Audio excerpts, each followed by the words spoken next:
राधे राधे दोस्तों, आप सभी का हमारे YouTube चैनल पे बहुत बहुत स्वागत है। आइए सुनते हैं हरतालिका तीज की कथा। आप सभी भक्तों को हरतालिका तीज की ढेर सारी शुभकामनाएं। आप सभी के जीवन में भगवान भोलेनाथ माता पार्वती की कृपा बनी रहे। आप सभी को सभी प्रकार के सुख और समृद्धि की प्राप्ति हो। हरतालिका तीज का व्रत, जो कि हर वर्ष भाद्रपद माह के शुक्ल पक्ष की तृतीया तिथि के दिन किया जाता है। इस व्रत को सबसे पहले माता पार्वती ने भगवान शिव को पाने के लिए किया था। माता पार्वती ने हरतालिका व्रत हस्त नक्षत्र से युक्त तृतीया तिथि के दिन किया था। भगवान शिव जी प्रसन्न होकर के उन्हें प्राप्त हुए थे। महिलाएं अखंड सौभाग्य की प्राप्ति के लिए इस हरतालिका तीज के व्रत को रखती हैं और कुमारी कन्या इस व्रत को मन इच्छित वर की प्राप्ति के इच्छा से रखती है। यह व्रत भगवान शिव माता पार्वती की प्रसन्नता के लिए किया जाता है, जिससे कि भगवान शिव जी माता पार्वती प्रसन्न होकर के अखंड सौभाग्य का आशीर्वाद प्रदान करते हैं। हरतालिका तीज का व्रत, जो कि बड़ा ही कठिन माना गया है, इस व्रत में दिन और रात्रि में भगवान शिव माता पार्वती का पूजन किया जाता है। इस व्रत में अन्न और जल दोनों का ही त्याग करना पड़ता है और भगवान शिव माता पार्वती का पूरे विधि विधान के साथ सुबह और विशेष प्रकार से प्रदोष काल के समय में पूजन किया जाता है। तो आइए सुनते हैं हरतालिका तीज की कथा। तो बोलिए प्रेम से भगवान भोलेनाथ की जय, माता पार्वती की जय, भगवान गणेश की जय। एक समय की बात है कि सूत जी महाराज कहते हैं कि मंदार की माला से जिन पार्वती जी का कीश पास अलंकृत है और मुंडों की माला से शिव जी की जटा अलंकृत है, जो पार्वती जी दिव्य वस्त्र धारण किए हुए हैं और जो भगवान शिव जी दिगंबर हैं, ऐसे श्री पार्वती जी तथा शिव जी को प्रणाम करता हूँ। रमणी कैलाश पर्वत के शिखर पर बैठी हुई श्री पार्वती जी कहती हैं कि हे महेश्वर, हमें कोई गुप्त व्रत या पूजन बतलाइए जो सब धर्मों में सरल है, जिसमें परिश्रम भी कम करना पड़े लेकिन फल अधिक प्राप्त हो। हे नाथ, यदि आप मुझ पर प्रसन्न हैं तो यह विधान बतलाइए। हे प्रभु, किस तप व्रत या दान आदि से मध्य और अंत रहित आप जैसे महाप्रभु हमको प्राप्त हुए हैं। तो भगवान शिव जी कहते हैं कि हे देवी सुनो, मैं तुमको एक व्रत जो मेरा सर्वस्व और छिपाने योग्य है, लेकिन तुम्हारे प्रेम से वसीभूत होकर मैं तुम्हें बतलाता हूँ। जैसे नक्षत्रों में, चंद्रमा ग्रहों में, सूर्य वर्णों में, ब्राह्मण देवताओं में, भगवान विष्णु नदियों में, गंगा पुराणों में, महाभारत वेदों में, साम वेद और इंद्रियों में मन श्रेष्ठ हैं। सब वेदों और पुराण का सर्वस्व जिस तरह कहा गया है, मैं तुम्हें वह प्राचीन व्रत को बताता हूँ। एकाग्रता से सुनो। जिस व्रत के प्रभाव से तुमने मेरा आधा आसन प्राप्त किया है, वह मैं तुम्हें बतलाऊंगा, क्योंकि तुम मेरी प्रियसी हो। भाद्रपद मास हस्त नक्षत्र से युक्त शुक्ल तृतीया तिथि को उसका अनुष्ठान मात्र करने से स्त्रियां सभी पापों से मुक्त हो जाती है। हे देवी, तुमने आज से बहुत दिन पहले हिमालय पर्वत पर इस व्रत को किया था। वह वृतांत मैं तुमसे कहूँगा। पार्वती जी ने पूछा कि हे नाथ, मैंने क्यों यह व्रत किया था? यह सब आपके मुख से सुनना चाहती हूँ।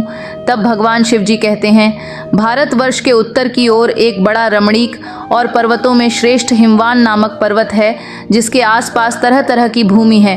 तरह तरह के वृक्ष उस पर लगे हुए हैं। नाना प्रकार के पक्षी और अनेक प्रकार के पशु उस पर निवास करते हैं।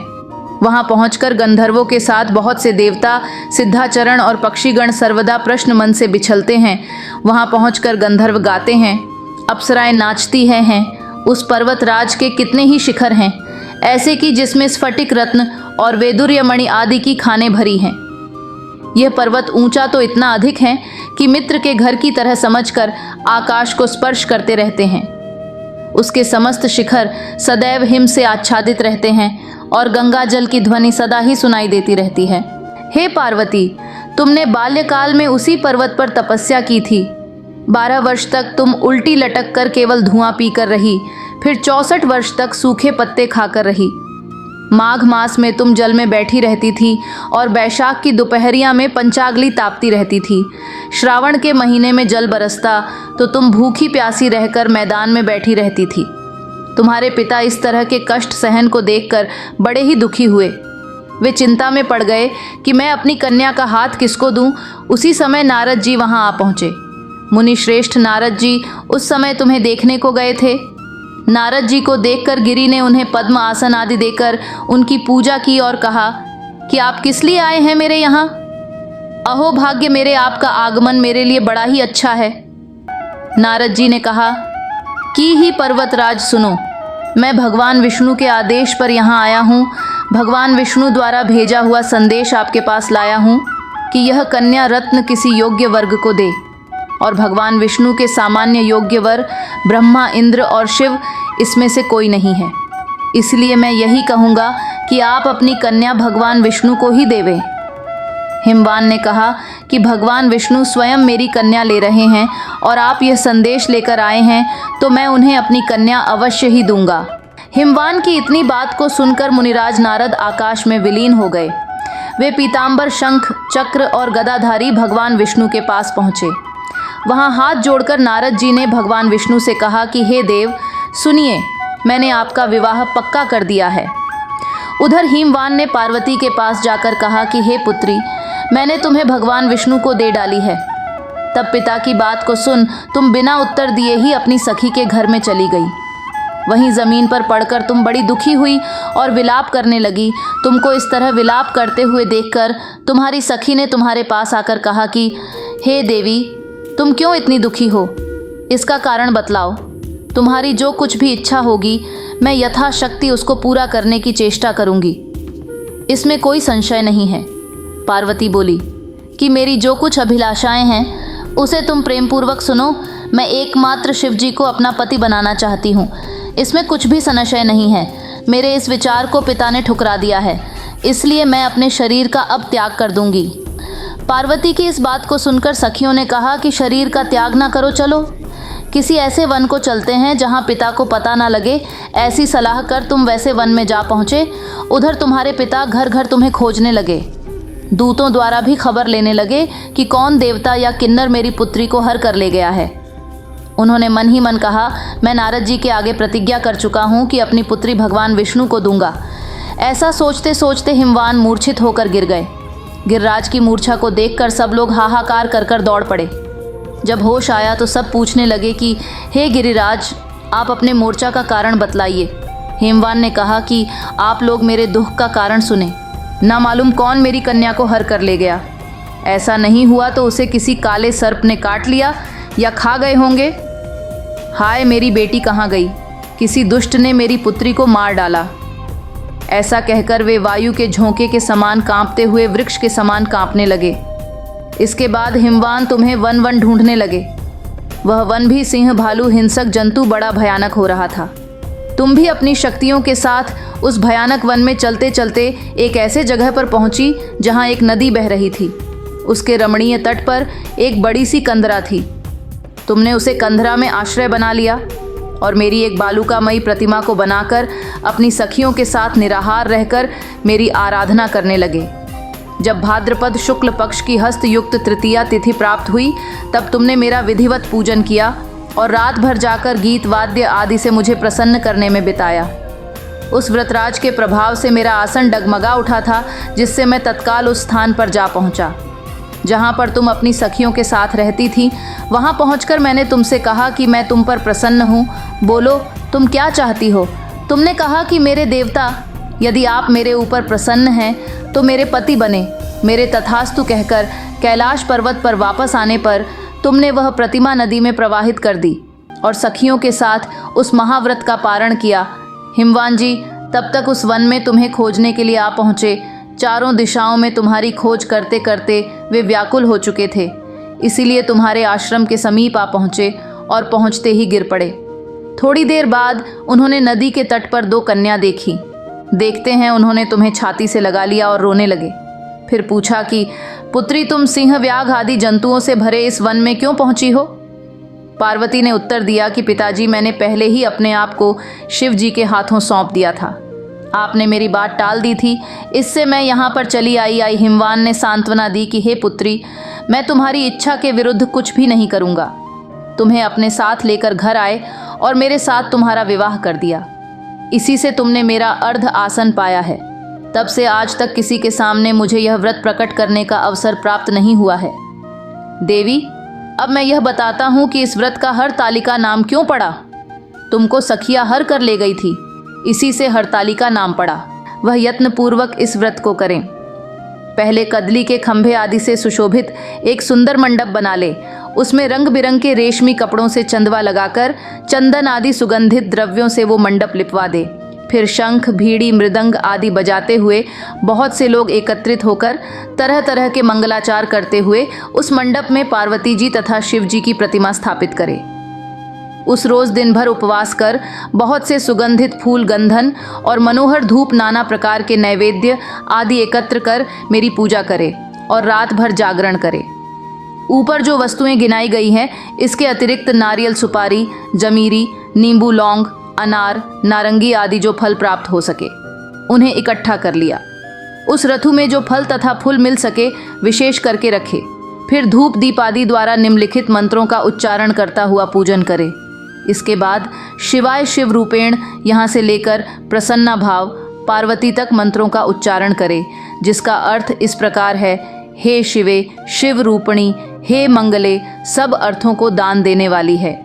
हे शिव रूपेण आपको नमस्कार है, हे शिव रूपे आपको नमस्कार है, हे शिवे आपको सदा के लिए नमस्कार है, हे ब्रह्म रूपिणी आपको नमस्कार है, हे जगत धात्री आपको नमस्कार है, हे सिंह वाहिनी, संसार के भय से भयभीत मुझ दिन की रक्षा करो। इस कामना की पूर्ति के लिए मैंने आपकी पूजा की है। हे पार्वती, मुझे राज्य और सौभाग्य दो, मुझ पर प्रसन्न हो। इन्हीं मंत्रों से पार्वती जी तथा शिव जी की पूजा करे, विधि पूर्वक कथा सुने और ब्राह्मण को वस्त्र, गौ, स्वर्ण आदि का दान दे। इस तरह एक चित्त होकर स्त्री पुरुष दोनों एक साथ पूजन करे। फिर वस्त्र आदि जो कुछ भी हो उसका संकल्प करे। हे देवी, जो स्त्री इस प्रकार पूजन करती है वो सब पापों से छूट जाती है और उसे 7 जन्म तक सुख तथा सौभाग्य प्राप्त होता है। जो स्त्री तृतीया तिथि को व्रत न कर अन्न को भक्षण करती है वो 7 जन्म तक बंध्या रहती है और उसको बार बार विधवा होना पड़ता है। जो सदा दरिद्री पुत्र, शोक से व्याकुल, शोकाकुल स्वभाव की लड़ाकी तथा सदा ही दुख भोगने वाली होती है।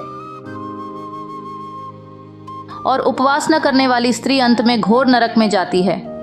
तीज को अन्न खाने से, सुकरी फल खाने से, बंदरियां पानी पीने से, झोंक दूध पीने से, सांपिनी मांसाहार करने से, बाघिन दही खाने से, बिल्ली मिठाई खाने से, चींटी और सब खाने से मक्खी होती है। उस रात्रि को सोने से हजगरी और पति को धोखा देने से मुर्गी होती है। इसलिए हर स्त्रियों व्रत को अवश्य करे। दूसरे दिन स्वर्ण, चांदी, तांबा तथा बांस के पात्र में अन्न भरकर ब्राह्मण को दान दे और फिर व्रत का पारण करे। जो स्त्री इस प्रकार व्रत को करती है वो मेरे समान पति पाती है और जब वह मरने लगती है तो तुम्हारे समान उसका मुख रूप हो जाता है। उसे सब प्रकार के सांसारिक भोग और मुक्ति मिल जाती है। इस हरतालिका की व्रत कथा मात्र सुन लेने से प्राणी को 1000 अश्वमेध और सैकड़ों वाजपेयी यज्ञ करने का फल प्राप्त होता है। हे देवी, मैंने यहाँ व्रत तुम्हें बतलाया है जिसके करने से प्राणी 100 पापों से छूट जाता है। इसमें कुछ भी संशय नहीं है तो बोलिए, प्रेम से भगवान भोलेनाथ की जय, माता पार्वती की जय। इसी प्रकार से जो भी भक्त सच्ची श्रद्धा के साथ, नियम और निष्ठा के साथ इसको करते हैं, भगवान शिव जी उनके मनोरथों को पूर्ण करते हैं। हरतालिका तीज व्रत में चाहिए कि इस दिन जो भी व्रत रखने वाले हैं, इस दिन सुबह ब्रह्म मुहूर्त में उठकर नृत्य क्रियाओं से निवृत्त होकर के गंगा नदी में या घर के नहाने के पानी में थोड़ा सा गंगा जल मिलाकर स्नान करना चाहिए। शुद्ध वस्त्र धारण कर उसके बाद मन में संकल्प लेना चाहिए। भगवान शिव जी से प्रार्थना करनी चाहिए कि है भगवान भोलेनाथ, हे माता पार्वती, आज मैं हरतालिका तीज का व्रत करने जा रही हूँ। आप हमें आशीर्वाद प्रदान करें कि मेरा यह व्रत सफलतापूर्वक पूर्ण हो। इस प्रकार से भगवान से प्रार्थना करनी चाहिए और सुबह शाम के वक्त भगवान शिव का, माता पार्वती का और भगवान गणेश का बालुकामय प्रतिमा बनाकर पूरे विधि विधान के साथ इनकी पूजा आराधना करनी चाहिए। कथा को सुनना चाहिए। इस दिन दिन और रात्रि अन्न और जल दोनों का त्याग करना चाहिए। इस दिन और रात्रि में जागरण करने चाहिए। व्रत के दौरान ब्रह्मचर्य का पालन करना चाहिए। व्रत के दौरान किसी के ऊपर क्रोध नहीं करनी चाहिए। क्रोध करने पर मुख से ना निकलने वाले शब्द भी निकल जाते हैं, इसलिए किसी के ऊपर क्रोध नहीं करनी चाहिए। अपने मन में किसी के प्रति ईर्ष्या या द्वेष का भाव नहीं लाना चाहिए। धर्म का आचरण करते हुए रहना चाहिए। जहाँ तक हो सके दान, धर्म, पुण्य आदि का काम करना चाहिए। इससे पुण्य फलों की प्राप्ति होती है तो आशा करती हूँ कि ये जानकारी आपको अच्छी लगी होगी। अगर ये जानकारी आपको अच्छी लगी हो तो वीडियो को लाइक करें और दोस्तों और रिश्तेदारों के साथ ज़रूर शेयर करें ताकि उनको भी तीज व्रत का लाभ मिल सके। अगर आप हमारे चैनल पे नए हैं तो चैनल को सब्सक्राइब करना ना भूलें ताकि ऐसी महत्वपूर्ण जानकारी आप मिस न करें और बेल आइकॉन ज़रूर दबाएं ताकि हमारे चैनल के अपडेट्स और लेटेस्ट वीडियो का नोटिफिकेशन आपको समय से मिलता रहे। लाइक शेयर एंड सब्सक्राइब अवश्य करें। सुखी रहे, स्वस्थ रहे। भगवान शिव और माँ पार्वती आप सभी की मनोकामना पूर्ण करे। हर हर महादेव। जय श्री राधे कृष्णा। धन्यवाद।